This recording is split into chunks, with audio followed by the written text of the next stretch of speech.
Tous ces paramètres-là sont réunis donc dans l'onglet émetteur. Juste après, on va avoir l'onglet vélocité. Et comme son nom l'indique, on va pouvoir gérer le mouvement de ces particules au moment de leur génération. Le paramètre vélocité, ça va nous permettre de générer la vélocité de leur mouvement. Si je l'augmente un peu, on voit que cette fois-ci mes particules en apparaissant bougent vers la droite. Je vais pouvoir introduire aussi une variance dans cette vélocité de manière à ce que toutes les particules ne bougent pas à la même vitesse. Cependant, il faut avoir à l'esprit que dès qu'on parle de mouvement de particules, il faut réfléchir en termes de force. Par exemple, là j'ai une force de 0.02 dans la vélocité de mes particules. Mais si je venais à introduire une variance supérieure à 0.02, je pourrais dans ce cas me retrouver avec des particules qui se barreraient dans le sens opposé. Et ça, je peux vous le montrer en mettant simplement 0.06. Là, on voit que cette fois-ci, je vais avoir des particules qui vont certes aller plus vite vers la droite, mais je vais aussi avoir certaines de mes particules qui vont carrément aller dans l'autre sens, parce qu'elles vont être soumises à une force qui sera supérieure à leur vélocité d'origine. Donc gardez ça en tête pour pas vous faire avoir. Notre paramètre suivant va être nommé Inherit. Pour vous l'expliquer simplement, on peut bien évidemment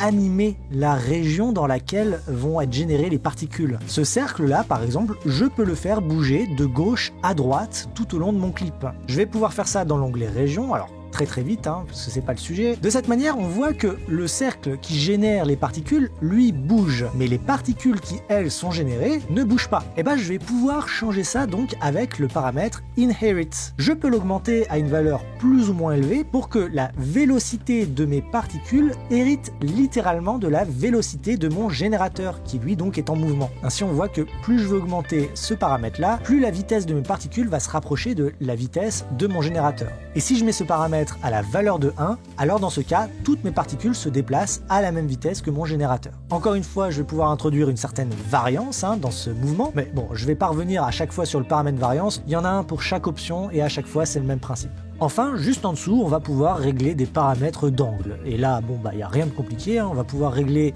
l'angle sur un axe XY.